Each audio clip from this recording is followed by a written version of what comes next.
The morning sun cast long shadows across the manicured gardens of Kensington Palace, as Catherine, the Princess of Wales, stood by the tall windows of their private quarters. Her usually composed demeanor showed subtle signs of the emotional weight she carried. William had been preparing for weeks, but the reality of what lay ahead seemed to hit them both with unexpected force on this particular morning. The couple had weathered many storms together since their university days at St. Andrews, but this moment felt different. There was an air of finality that neither had anticipated when they first learned of the assignment. William moved quietly around their bedroom, methodically packing items that would accompany him on what many considered the most significant royal duty of his generation. Catherine watched her husband's careful movements, noting how he paused at certain photographs on their dresser. Their wedding day, the children's first steps, family holidays away from the public eye. These moments of private joy now seemed precious beyond measure. She approached him slowly, her hand finding his as he held a particular photo of them with George, Charlotte, and Louis at Balmoral the previous summer. The decision had been made at the highest levels of government and the royal household. William's unique position as both future king and experienced pilot made him the natural choice for this unprecedented humanitarian mission. The conflict in Eastern Europe had reached a critical point, and the British government needed someone who could represent the nation's commitment to peace while also understanding the complexities of military operations. Catherine had supported the decision publicly, as was expected of her, but privately in moments like these the weight of royal duty felt heavier than ever.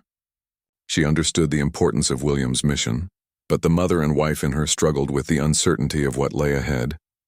The intelligence briefings had been sobering, painting a picture of a region where even the most carefully planned operations carried significant risks. Their children remained unaware of the full implications of their father's upcoming departure. William and Catherine had decided to maintain as much normalcy as possible in the days leading up to his leaving. George, at his age, sensed something was different but hadn't pressed for details. Charlotte and Louis continued their usual routines, their laughter echoing through the palace corridors as they played with their nanny. The palace staff moved with quiet efficiency around them, preparing for what would be an extended period of separation. Private secretaries had worked tirelessly to coordinate schedules, ensuring Catherine would have the support she needed while managing her royal duties as a single parent.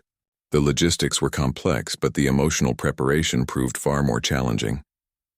William's military training had prepared him for difficult assignments, but never one that required leaving his family for such an extended period during uncertain times. His role as a search and rescue pilot had taught him about separation, but those missions were measured in hours or days, not the weeks or months this assignment might require. As afternoon approached, Catherine found herself in the children's playroom, watching them build elaborate structures with their blocks. Their innocent focus on their game provided a stark contrast to the weight of the decisions being made in government offices across London. She wondered how they would explain Daddy's extended absence when the time came. The couple had agreed to spend these final days focusing on family time, rather than dwelling on the uncertainties ahead. They took walks through Hyde Park, enjoyed quiet dinners together after the children were in bed, and talked about everything except the mission that loomed before them. These conversations, filled with shared memories and gentle laughter, became precious moments they both treasured. Evening brought a different energy to the palace. As the children settled into their bedtime routines, William and Catherine found themselves on the terrace overlooking the gardens. The city lights twinkled in the distance, a reminder of the millions of people who looked to the royal family for stability and leadership during uncertain times. Catherine understood that William's acceptance of this mission represented everything the monarchy stood for in the modern era: service above self, duty before personal comfort, and leadership through example rather than mere ceremony. These principles had guided them both since their engagement, but never had they felt so personally challenging to uphold. The weight of history seemed to press upon them both as they stood together in the gathering darkness. Previous generations of royals had faced their own moments of separation during times of crisis, but the modern world brought its own unique pressures and expectations. Every decision would be scrutinized, every public appearance analyzed for signs of strain or uncertainty. William's hand found Catherine's as they stood in contemplative silence. Words seemed inadequate to express the mixture of pride, fear, love, and duty that swirled between them. Tomorrow would bring another round of briefings, final preparations, and the beginning of what they both knew would be one of the most challenging periods of their marriage. The palace around them held centuries of royal history, stories of monarchs and their families who had faced impossible choices in the name of duty and service. Now it was their turn to write their own chapter in that ongoing story, one that would be remembered long after they were gone. The weight of that responsibility settled over them like a familiar but heavy cloak as they prepared for the challenges that lay ahead. The phone call came at dawn, piercing the quiet of their bedroom with news that changed everything. Catherine felt William tense beside her as he listened to the voice on the other end, his responses measured and professional despite the early hour. When he ended the call, the silence stretched between them like an unspoken understanding of what was to come. The situation had escalated overnight. What had been planned as a carefully orchestrated diplomatic mission with adequate preparation time had suddenly become an urgent humanitarian crisis requiring immediate response. William's departure, originally scheduled for the following week, was now moved to within 48 hours. The implications hit them both simultaneously. There would be no gradual preparation, no extended family time, no careful explanation to the children. Catherine rose from bed and moved to the window, her silk robe flowing behind her as she processed this sudden shift.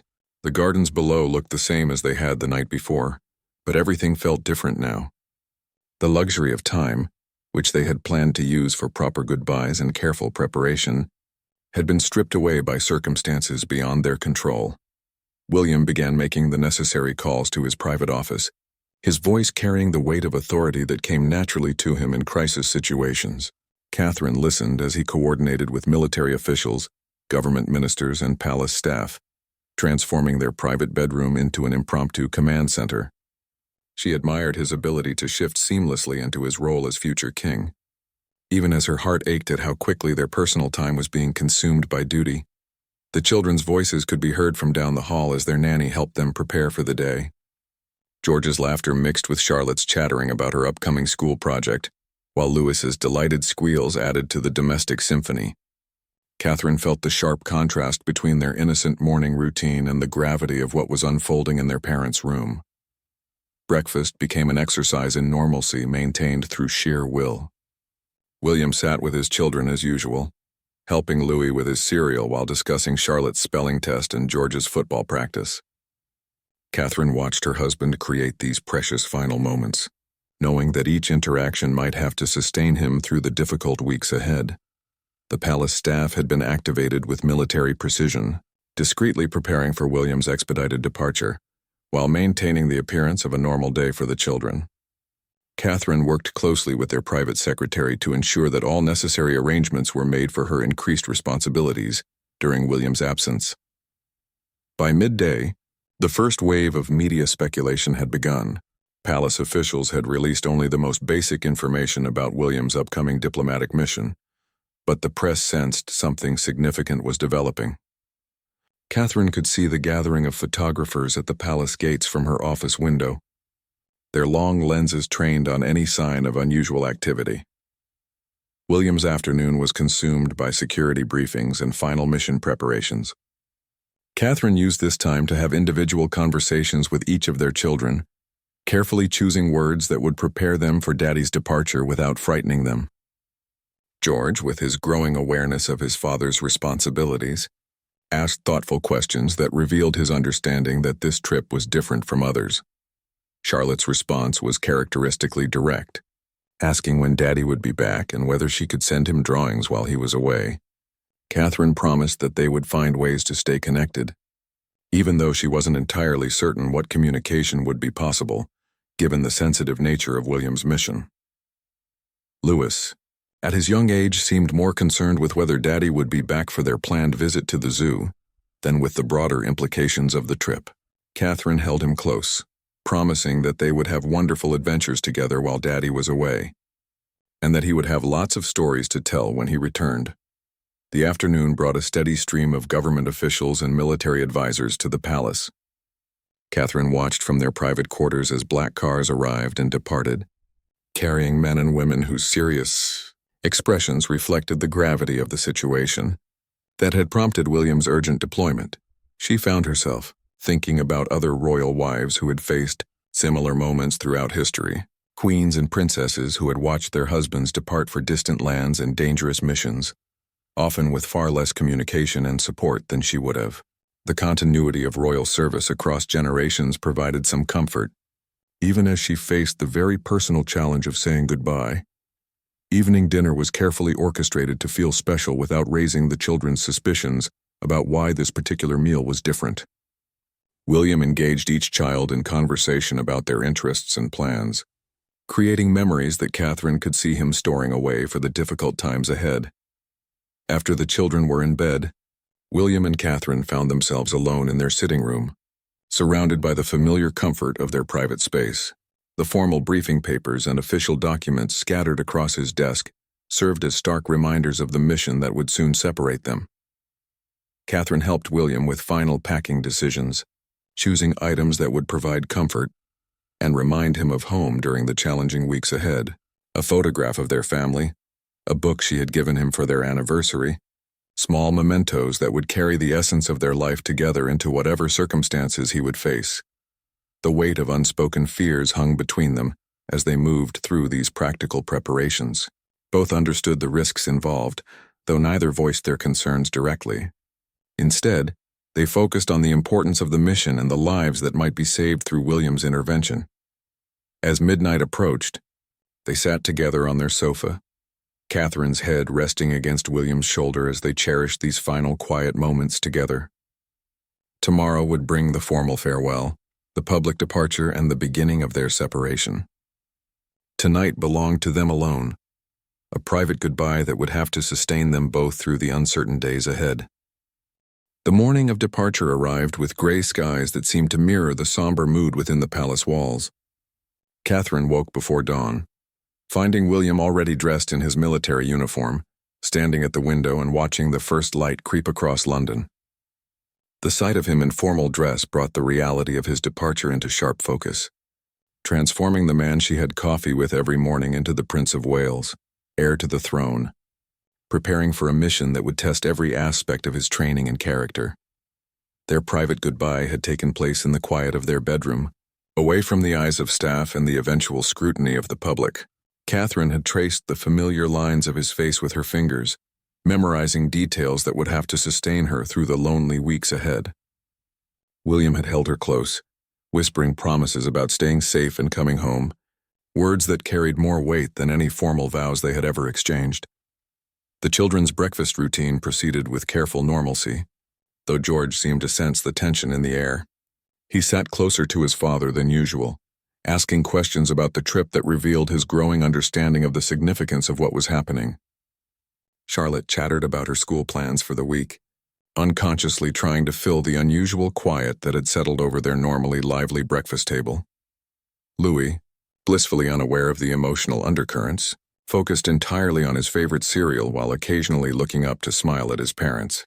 Catherine found herself studying his innocent expression, knowing that by evening he would be asking when Daddy was coming home, and she would have to explain an absence whose duration remained unknown even to her.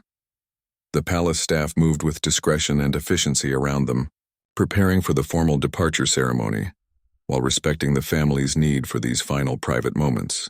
Catherine noticed how their longtime staff members, people who had become almost like family over the years, showed their own emotional investment in William's safe return through small gestures of care and support. William's private secretary arrived to brief him on the final schedule and security arrangements.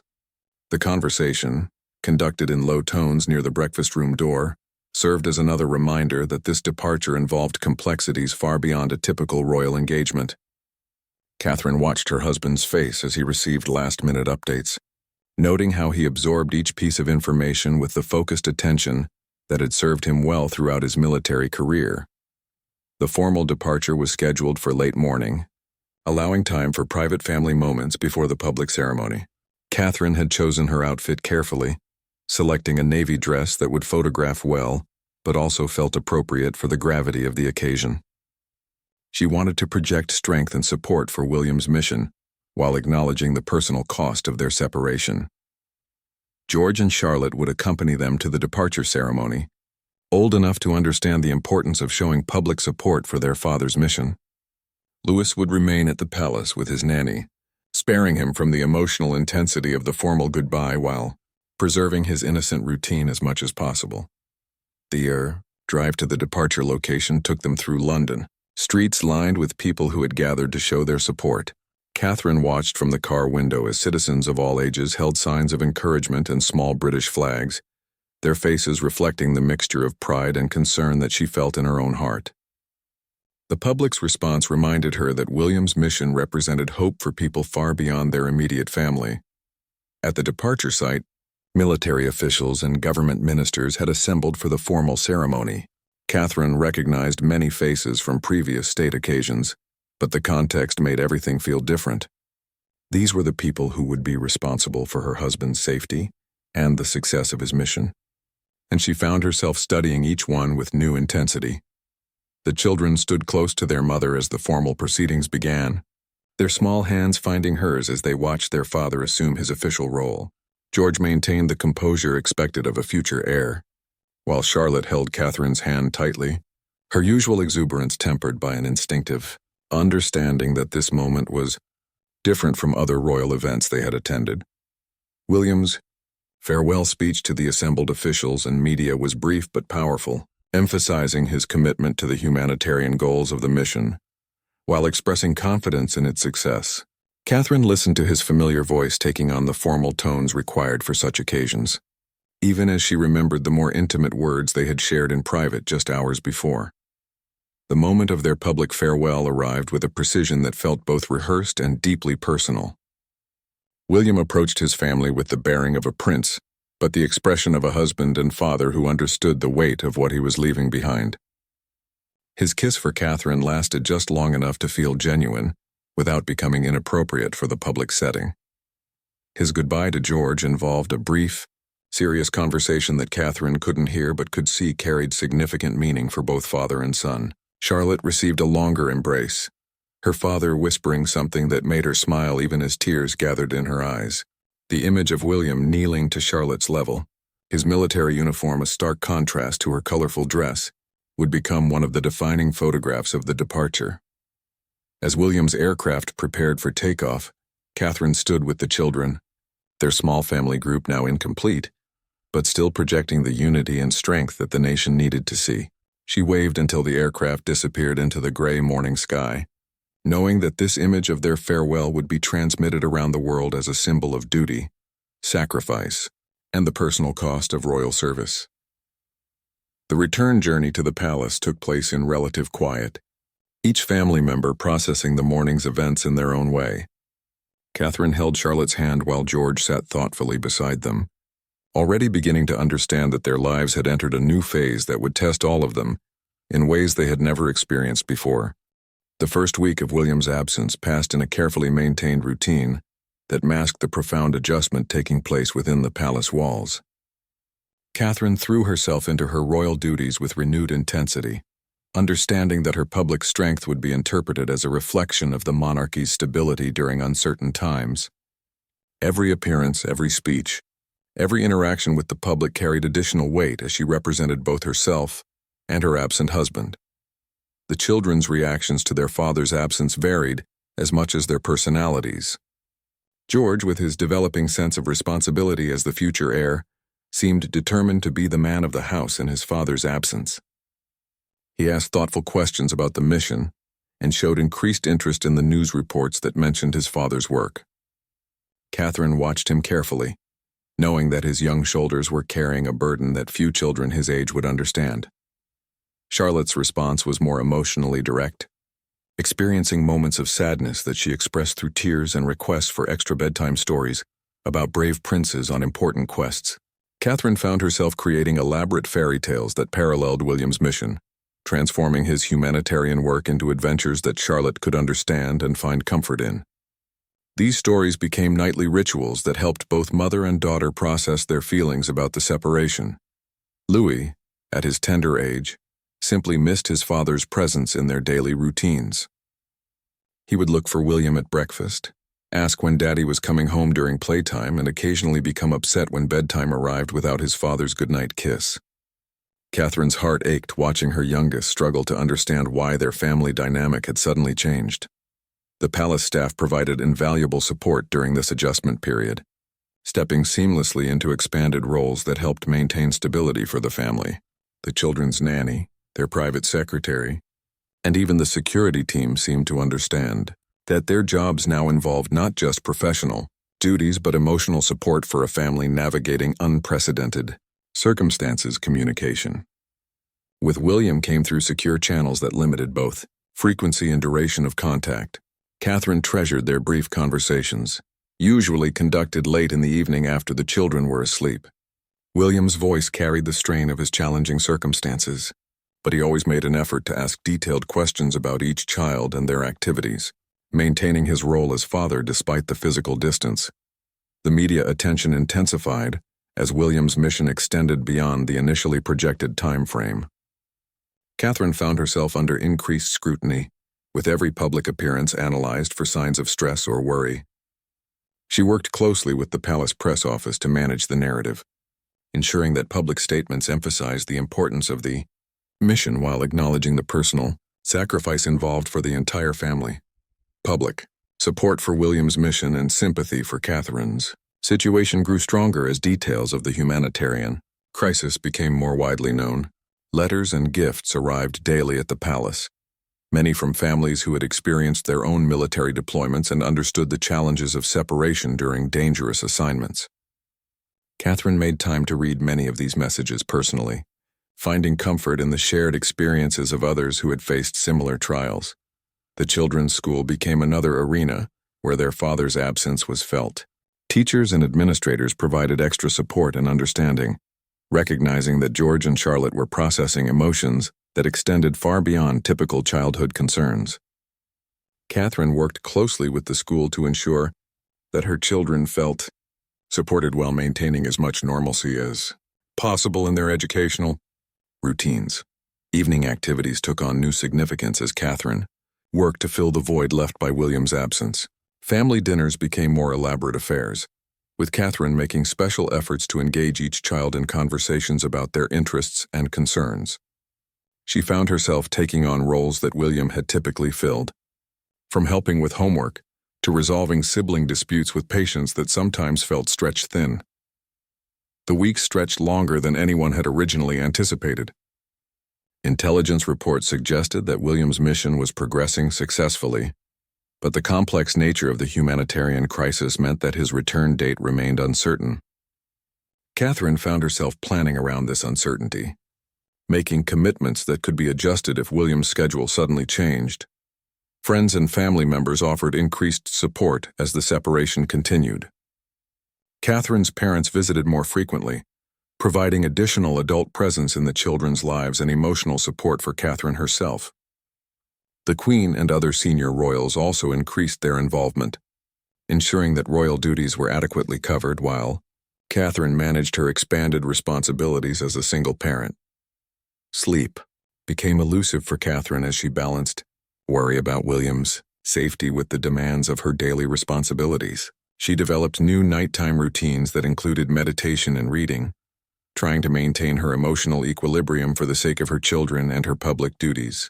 The private moments late at night, when the palace was quiet and her responsibilities temporarily set aside, were often when the weight of the separation felt most acute.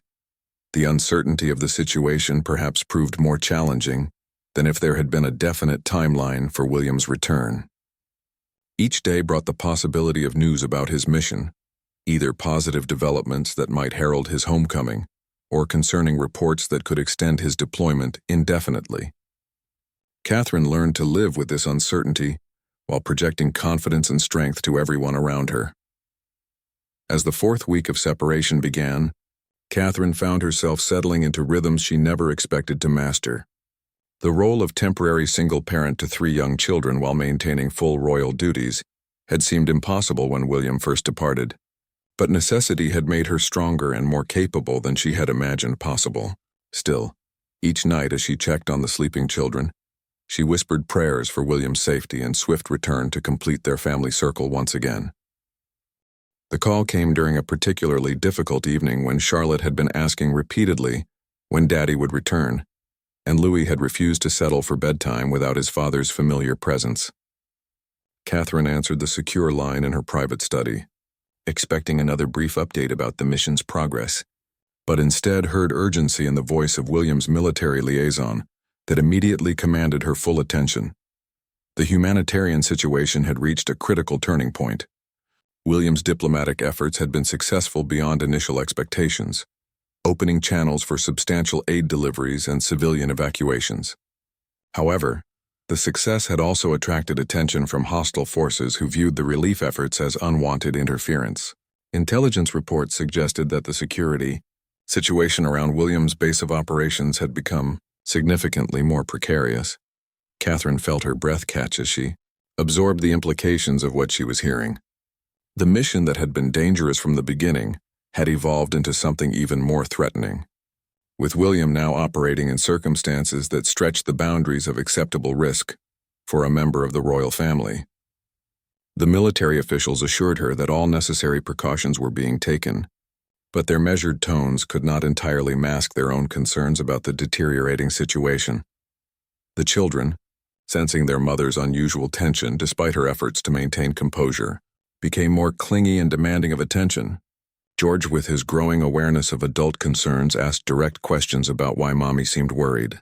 Catherine found herself walking a difficult line between honest communication and age-appropriate reassurance, explaining that Daddy's important work was going very well, but that she missed him and was eager for his safe return. Sleep became nearly impossible as Catherine's mind raced through worst-case scenarios that her rational self recognized as unproductive, but her heart couldn't dismiss. She found herself checking news reports obsessively, looking for any information about the region where William was operating, even though she knew that his specific activities would not be covered in public media for security reasons. The palace security team increased their vigilance around Catherine and the children, a subtle but noticeable change that reflected their understanding of how the deteriorating situation might affect the royal family's safety profile. Additional precautions were implemented for public appearances, and some events were quietly modified to reduce exposure, all while maintaining the appearance of normal royal activities. Communication with William became even more limited, as operational security requirements tightened around his mission. Their scheduled calls were often postponed or cut short due to security concerns, leaving Catherine with fragments of conversations that revealed his exhaustion and stress, while providing little comfort about his safety. She learned to read enormous meaning into the tone of his voice and the carefully chosen words that security protocols allowed him to share. The children's behavior reflected the increased tension in the household, even though Catherine worked hard to shield them from her growing anxiety. Charlotte became more prone to tears and clingy behavior, while Louis developed sleep disruptions that required additional attention during nighttime routines. George, perhaps most concerning to Catherine, began displaying a serious demeanor that seemed to age him beyond his years as he tried to support his mother and siblings. Professional support became essential as Catherine navigated this escalated phase of separation. Palace physicians monitored her stress levels and recommended strategies for maintaining her health during this demanding period. Counselors worked discreetly with the children to help them process their father's extended absence and their mother's obvious worry, though always within the bounds of age-appropriate communication. The weight of public expectation intensified as media speculation about William's mission grew more persistent and informed. Catherine's public appearances were scrutinized for any signs of concern or worry, with analysts and commentators parsing every facial expression and gesture for clues about the true state of the mission. She worked closely with palace communication staff to craft statements that acknowledged the challenges while maintaining confidence in successful outcomes. Messages of support from the public increased dramatically as news leaked about the dangerous conditions William was facing. Catherine was moved by letters from military families, sharing their own experiences with dangerous deployments, offering practical advice and emotional support from people who truly understood the unique challenges of loving someone whose duty required them to accept extraordinary risks. The Queen and senior royals rallied around Catherine with increased support, taking on additional public duties to reduce her schedule and allow more time with the children. This gesture of family solidarity provided practical relief while also sending a clear message about the monarchy's unity during difficult circumstances. Catherine felt grateful for this support while also acutely aware that it reflected how serious the situation had become. Religious services took on deeper meaning for Catherine during this period, providing both personal comfort and public demonstration of her faith in divine protection for William's mission. She found herself praying with an intensity and focus that surprised her, discovering spiritual resources she hadn't known she possessed when faced with circumstances beyond her control. Friends from her pre-royal life reached out with offers of support and understanding, reminding Catherine of the person she had been before duty and protocol shaped her daily existence. These relationships provided perspective and emotional grounding that helped her maintain her sense of self during a period when royal obligations threatened to consume every aspect of her identity. As the 5th week of William's deployment began with no definitive word about when he might return, Catherine realized that she had developed strength and capabilities she never knew she possessed. The woman who had once worried about managing royal duties while raising 3 children had evolved into someone who could handle international crisis management, single parenting and public scrutiny simultaneously, while maintaining grace under extraordinary pressure. Yet beneath this newfound strength lay a constant ache of worry and longing that no amount of capability could entirely overcome. Each night as she fell into exhausted sleep, Catherine held on to the hope that tomorrow might bring news of William's safe return and the restoration of their family's wholeness. The morning that would change everything began like any other during those long weeks of separation. Catherine woke before dawn, her body now accustomed to the restless sleep that had become her norm since William's departure. She moved quietly through her morning routine, checking on each sleeping child before settling. In her study with tea and the security briefings that had become part of her daily responsibilities as the primary point of contact for updates about the mission. The call came earlier than usual, catching her off guard as she reviewed her schedule for the day. The voice on the secure line carried a different energy than the measured military tones she had grown accustomed to receiving.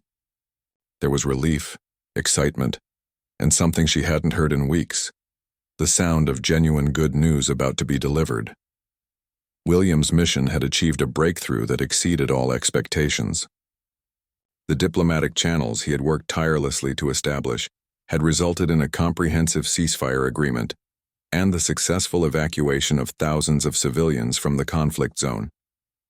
More importantly for Catherine's personal concerns, the security situation had stabilized sufficiently to allow for his safe extraction from the region within the next 24 hours. The news hit Catherine with such force that she had to sit down, her hands shaking as she absorbed the reality that the nightmare of uncertainty was finally ending. The careful emotional control she had maintained for weeks suddenly felt unnecessary, and tears of relief streamed down her face as she allowed herself to truly believe that William was coming home safely. Her first instinct was to wake the children immediately and share the wonderful news, but practical considerations quickly took precedence. The exact timing of William's return needed to remain confidential for security reasons, and she knew that the children's excitement would be difficult to contain if they learned too early that Daddy was finally coming home. Instead, Catherine used the morning hours to make careful preparations for William's return while maintaining the appearance of a normal day. She worked with palace staff to arrange private family time before any public appearances or official debriefings, understanding that they would all need time to reconnect as a family before resuming their public roles. The children seemed to sense something different in their mother's demeanor throughout the day, though they couldn't identify what had changed. Catherine found herself more patient with their small frustrations, more engaged with their activities, and generally more present in ways that reflected her internal relief and joy. George commented that Mommy seemed happier, while Charlotte asked if there was good news about Daddy. Evening brought the challenge of maintaining normalcy while anticipating William's imminent return. Catherine went through the familiar bedtime routines with extra tenderness, knowing that these would be the last nights when she would be solely responsible for tucking the children into bed. She lingered longer than usual in each room, savoring these moments that had tested her strength but also revealed capabilities she hadn't known she possessed. The secure communication came just after midnight with specific details about William's return schedule, He would arrive in the early morning hours, allowing for a private family reunion before any official activities began. Catherine felt her heart race with anticipation as she realized that in just a few hours, the separation that had defined their lives for weeks would finally end. Sleep proved impossible during those final hours of waiting. Catherine found herself moving restlessly through the palace, checking and rechecking arrangements for William's return, while simply trying to process the emotional transition from weeks of worry to the imminent joy of reunion. The familiar rooms that had felt empty during his absence now seemed to vibrate with anticipation of his return. Dawn brought a mixture of nervousness and excitement that Catherine hadn't experienced since her wedding day. She chose her outfit carefully, wanting to look beautiful for William while also being prepared for the children's enthusiastic reactions to Daddy's return. Every detail mattered as she prepared for the moment that would restore their family's completeness. The sound of engines in the palace courtyard announced William's arrival before any official notification reached Catherine. She watched from her bedroom window as the convoy pulled through the gates, her heart pounding with an intensity that surprised her after weeks of forced emotional control. The careful composure she had maintained throughout his absence suddenly felt fragile as the reality of his return overwhelmed her. William appeared in their bedroom doorway looking exhausted but determined, still wearing the travel clothes from his long journey home. The formal prince who had departed on his mission had been replaced by a tired man who had seen and done difficult things, but had never lost sight of what mattered most. Catherine flew into his arms without regard for dignity or protocol, feeling complete for the first time in weeks as he held her close. Their private reunion lasted only minutes before the sounds of awakening children demanded attention. William's face transformed as he heard their familiar morning voices, the exhaustion replaced by pure joy at the prospect of seeing George, Charlotte, and Louis again. Catherine watched as her husband prepared to surprise his children with his unexpected return. Knowing that this moment would become a treasured family memory, the children's reactions exceeded even Catherine's expectations for excitement and joy. Charlotte's delighted screams brought palace staff running, while George's dignified facade dissolved into tears of relief and happiness. Louis, initially confused by the sudden chaos, quickly joined the family celebration once he understood that Daddy had finally come home. As the family embraced in their pajamas in the morning sunlight streaming through the palace windows, Catherine felt the pieces of their lives falling back into place. The woman who had discovered her own strength during the separation could now share that load with her partner again. The children who had grown and adapted during their father's absence could now return to the security of having both parents present and engaged. The weeks of separation had changed them all in ways they were only beginning to understand. Catherine had discovered reserves of strength and capability she hadn't known she possessed. The children had shown resilience and maturity beyond their years. William had fulfilled a duty that would define his future reign and demonstrated the personal cost that royal service sometimes required. But in this moment of reunion, those lessons and changes mattered less than the simple joy of being together again. The family that had been tested by separation and uncertainty had emerged stronger and more connected, ready to face whatever challenges lay ahead with the knowledge that their bond could survive even the most difficult circumstances.